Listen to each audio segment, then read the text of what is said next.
Bonjour à tous, ce mardi 7 mars 2023 à 13h42 aura lieu la prochaine pleine lune.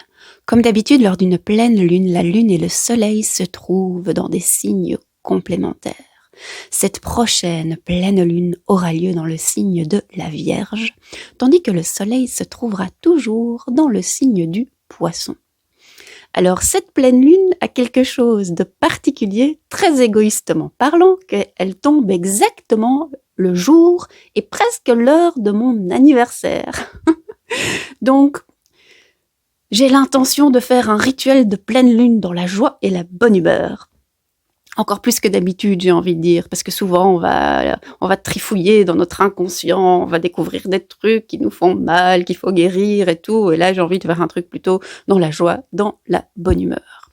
Et donc j'ai décidé d'aller poser une question qui, je l'espère, vous fera plaisir. En effet, c'est une question qui revient très souvent, que ce soit dans les cercles de parole, dans les cercles de guérison, dans les groupes, mais aussi en séance individuelle, les personnes avec lesquelles je travaille me demandent souvent « Mais Milly, comment faire pour améliorer ma communication avec mes guides? Comment faire pour être plus en lien avec mon intuition?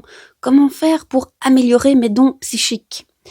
Ça, ce sont des questions qui reviennent très très souvent. Alors, personnellement, j'ai mes petites manières de faire, j'ai mes petites idées, mais je vous propose, pour cette pleine lune, d'aller justement trouver les manières de faire qui sont les meilleures pour vous.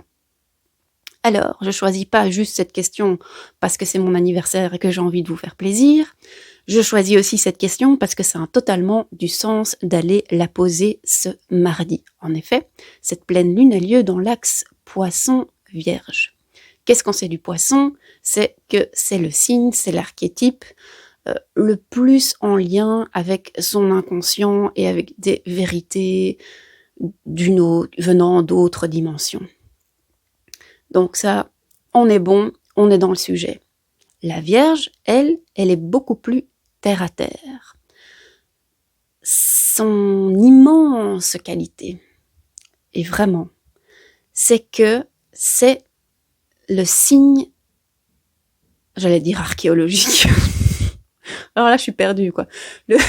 Excusez-moi. C'est le signe astrologique le plus efficace. C'est vraiment l'efficacité absolue, la Vierge.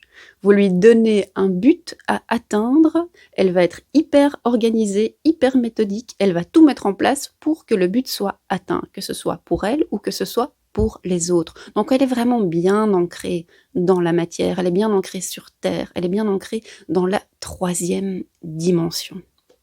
Et donc, si on allie la médecine du Poisson avec la médecine de la Vierge, je pense qu'on peut arriver vraiment super méga loin et pas juste recevoir des messages bizarres auxquels on comprend rien et de toute façon dont on ne sait rien faire une fois qu'on revient totalement dans la réalité ordinaire. Ici, on va allier la réalité non ordinaire, entre guillemets, du Poisson avec la réalité ordinaire de la Vierge.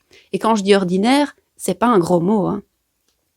Le fait de parler de monde ordinaire versus monde non ordinaire, c'est un vocabulaire qui vient du chamanisme et qui permet de faire la différence entre tout ce qui est 3D, tout ce qu'on voit plus ou moins avec ses yeux. Je dis plus ou moins parce qu'en science, on voit pas non plus tout avec ses yeux, mais tout le côté scientifique déjà expliqué versus tous les mondes subtils. Et donc le fait de dire ordinaire, non ordinaire, ça nous évite de tomber dans des débats d'experts. Est-ce que ce truc vient de la 7e dimension, ou de la 11e, ou de la 12e? Vous voyez, c'est juste ordinaire, non ordinaire. Mais la Vierge et le Poisson, ensemble, arrivent à faire des choses, je pense, absolument merveilleuses. Et donc, lors de cette pleine lune, nous irons demander à l'esprit de la pleine lune, qui se trouve actuellement dans le signe de la Vierge, de nous révéler une structure à mettre en place, une routine, une bonne habitude à prendre, un rituel à faire afin d'améliorer notre connexion avec les mondes non ordinaires ou avec les mondes subtils. C'est la question que je vous propose d'aller poser pour cette prochaine pleine lune. Alors, autre petit point, qui n'est pas si petit que ça d'ailleurs, important pour cette pleine lune qui a lieu le 7 mars. Non, ce n'est pas juste que c'est mon anniversaire, il y a aussi la planète Saturne qui change de signe. Et c'est assez extraordinaire parce que contrairement à un anniversaire qui arrive tous les ans, le fait que Saturne change de signe, ça arrive plus ou moins tous les 2 ans et demi versus 3 ans. Donc c'est un truc sympa quoi. Saturne, c'est la planète des obstacles à surmonter, des obstacles à dépasser mais qui nous rendent plus forts. Le petit surnom de Saturne, c'est aussi The Taskmaster. Donc c'est un peu comme un maître d'école qui nous court après et pour voir, est-ce que tu as bien appris ta leçon? Est-ce que tu as bien appris ta leçon? Il est lié aussi, entre guillemets, au karma. Et poussé un peu à l'extrême, il peut avoir un peu un côté tyrannique. Donc Saturne, c'est pas spécialement une planète qu'on aime bien, parce qu'on sait que ce sont des obstacles qu'on va devoir surmonter, mais en même temps, ce sont des obstacles qui vont nous servir grandement à avancer dans notre vie. Et cette planète, elle va rentrer dans le signe du Poisson, le signe qui maîtrise l'inconscient. Et donc, je pense que dans les 2 ou 3 ans à venir, il va vraiment y avoir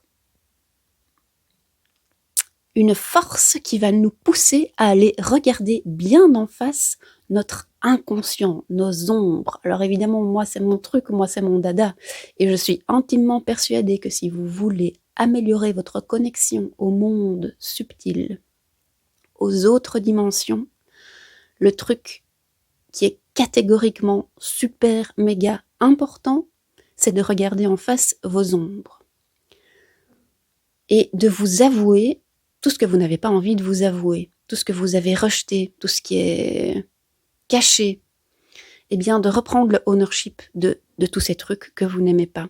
Parce que comment espérez-vous voir clairement des vérités d'autres dimensions si vous vous mentez à vous-même déjà sur vous-même? C'est un message que généralement, personne n'aime trop entendre. On aimerait bien que d'un coup de baguette magique, tout à coup, on ait accès aux autres mondes, qu'on puisse discuter avec les fées, avec les dragons. Tout ça en faisant entre guillemets, du focus positif et en disant ça marche. Oui, c'est un des aspects, entre guillemets, du travail, mais l'autre travail, c'est aller voir dans vos ombres. Parce que là se trouvent toutes les solutions. Évidemment, moi, c'est mon truc, c'est mon dada, et je suis persuadée que ça marche. Même persuadée n'est pas le bon mot, je vois que ça marche, en fait. J'en ai les preuves. Mais c'est pas toujours le chemin le plus facile.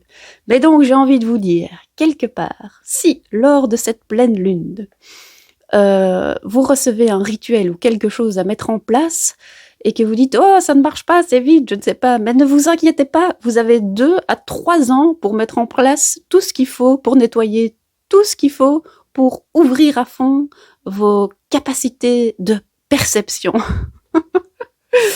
Ah là là, les planètes sont avec nous les gars. Donc voilà, c'était une vidéo un petit peu plus longue que d'habitude. Je vous souhaite une excellente nouvelle lune et je vous dis à tout... Non, une excellente pleine lune, oh là là. Je vous dis à tout bientôt.